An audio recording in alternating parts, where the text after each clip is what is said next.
खुलुमबाय स्टुडियाव दं आं किलकां ब्रह्म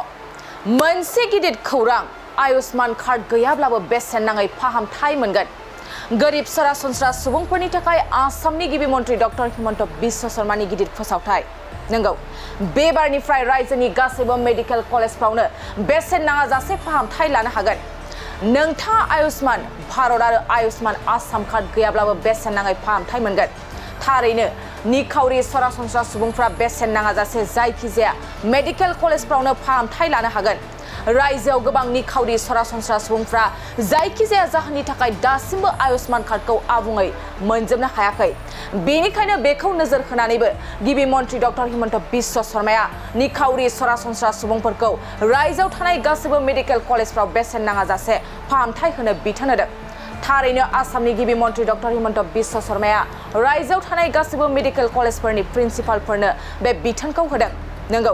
बे बारनिफ्राय निखावरि सरासनस्रा सुबुंफ्रा आयुष्मान कार्ड गैयाब्लाबो रायजोआव थानाय जायखिजाया मेडिकेल कलेजफ्राव बेसेन नाङै फाहामथाय लानो हागोन गोरिब सरासनस्रा सुबुंफोरनि थाखाय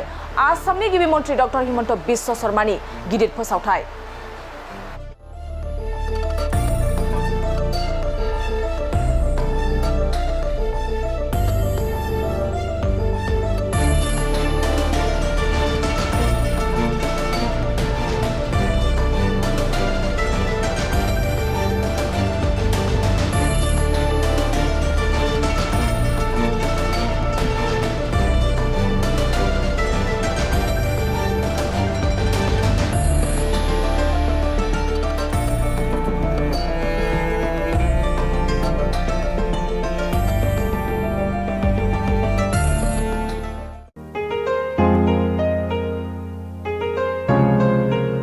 मोनसे फोसावथाय नोंथांमोननि थाखाय मोनसे गोजोनथाव खौरां लानानै फैदों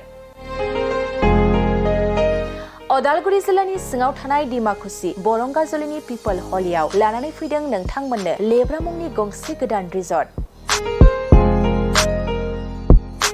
नोंथांमोना बे लेब्रा मुंनि गंसे गोदान रिजर्टखौ तामुलपुर रडनिफ्राय फैब्ला सुख्लाय ब्रिजनि आगदा आरो अदालगुरि रडनिफ्राय फैब्ला सुख्लाय ब्रिजनि सिगाङाव आगसिथिंजाय मोननो हागोन